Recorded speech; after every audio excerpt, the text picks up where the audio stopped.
नमस्कार मित्रांनो, अति व्हायरल मराठी न्यूज चॅनलमध्ये आपलं स्वागत आहे। मकर संक्रांती म्हणजे आनंद, पतंग, तिळगुळ आणि उत्साहाचा सण। पण आज संक्रांतीच्या दिवशी पतंग उडवताना अशी घटना घडली की सगळेच थक्क झाले। आज दुपारी संक्रांतीच्या उत्साहात मुले, तरुण आणि कुटुंबीय घराच्या छतावर आणि मोकळ्या मैदानात पतंग उडवत होते।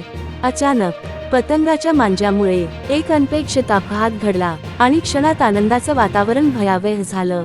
प्रत्यक्षदर्शींनी सांगितल्याप्रमाणे पतंग उडवताना मांजाने गंभीर जखम होण्याची घटना घडली। या घटनेनंतर परिसरात एकच गोंधळ उडाला। जखमी व्यक्तीला तात्काळ रुग्णालयात दाखल करण्यात आले असून डॉक्टरांकडून उपचार सुरू आहेत। प्रशासन आणि पोलिसांची सूचना। या घटनेनंतर प्रशासनाने धोकादायक चायनीज मांजावर पुन्हा एकदा बंदीची आठवण करून दिली आहे।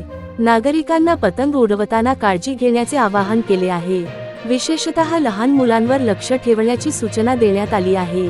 पतंग उडवताना घ्यावयाची काळजी। चायनीज मांजा वापरू नका, रस्त्याजवळ पतंग उडवू नका, हातात हातमोजे वापरा, मुलांना एकटं सोडू नका। एक क्षणाची चूक मोठा धोका निर्माण करू शकते। मकर संक्रांती हा सण आनंदाने आणि सुरक्षिततेने साजरा करूया। अशा घटना टाळण्यासाठी सर्वांनी जबाबदारीने वागणं गरजेचं आहे। ही होती आजची महत्त्वाची बातमी। अशाच ताज्या, अचूक आणि विश्वासार्ह अपडेटसाठी आमचा न्यूज चॅनल सबस्क्राईब करा। व्हिडिओ आवडला असेल तर लाईक करा, तुमचं मत कॉमेंटमध्ये नक्की कळवा आणि ही बातमी इतरांपर्यंत पोहोचवण्यासाठी शेअर करा। धन्यवाद। जय महाराष्ट्र।